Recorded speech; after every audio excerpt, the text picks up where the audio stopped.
BRS MLA మాజీ మంత్రి కేటీఆర్ సంచలన వ్యాఖ్యలు చేశారు. సిరిసిల్ల కార్యకర్తల సమావేశంలో పాల్గొన్న కేటీఆర్ మరో 6 నెలల్లో రాష్ట్ర రాజకీయాలను కేసీఆర్ శాసించే స్థాయి వస్తుందని ప్రత్యర్థి పార్టీలకు షాక్ ఇచ్చారు. ఆయన కేసీఆర్ రుణం తీర్చుకునేందుకు సమయం ఆసన్నమైందన్నారు. కాంగ్రెస్కు ఓటు వేస్తే దొంగ హామీలకు మద్దతిచ్చినట్లవుతుందన్నారు. ఈ ఎన్నికల్లో 10 నుంచి 12 సీట్లు బీఆర్ఎస్ గెలిస్తేనే రైతు రుణమాఫీ చేస్తారని కేటీఆర్ తెలిపారు.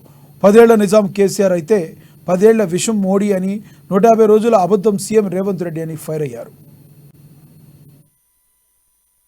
గ్యారంటీలల్లా 5 నేను ఆల్రెడీ అమలు చేసిన అని చెప్తుండ్రు రేవంత్ రెడ్డి.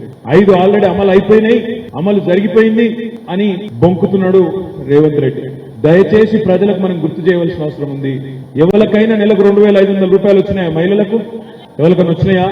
4000 వచ్చినాయా? పెద్ద మనుషులకు 4000 కాదు, ఉన్న 2000 జనవరిలో ఎత్తగొట్టిండు. మనం ఇచ్చిన 2000 జనవరి నెల పెన్షన్ కూడా ఎగ్గొట్టినోడు రేవంత్ రెడ్డి. 4000 ఇచ్చినా అని చెప్పుకుంటున్నాడు. ఇంకా సిగ్గులేని ముచ్చట ఏంటంటే, ఘోరమైన ముచ్చట, నేను రైతు భరోసా ఇచ్చినా అని చెప్తున్నాడు రేవంత్ రెడ్డి. రైతు భరోసా అంటే ఏంది? 15,000 పడ్డాయా ఎవరికైనా? 7,500. రైతు భరోసా ఇచ్చేసినట్టు. రైతు బంద్ అంటేనేమో 10,000. రైతు భరోసా అంటే ఏం చెప్పిండు రేవంత్ రెడ్డి? 10,000 కాదు 15,000 ఇస్తా అన్నాడు. వచ్చినాయి ఎవరికైనా 15,000 కానీ 7,500 కానీ?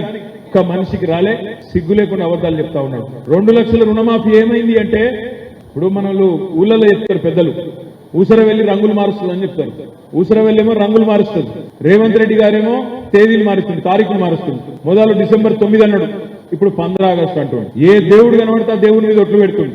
అంజన్న మీద ఒట్టు అంటాడు, ఆడపోతే లక్ష్మీనరసింహస్వామి మీద ఒట్టు అంటాడు, అటుపోతే జోగులాంబ తల్లి మీద ఒట్టు అంటాడు, ఈడికాస్త వేములవాడ రాజన్న మీద ఒట్టు అంటాడు.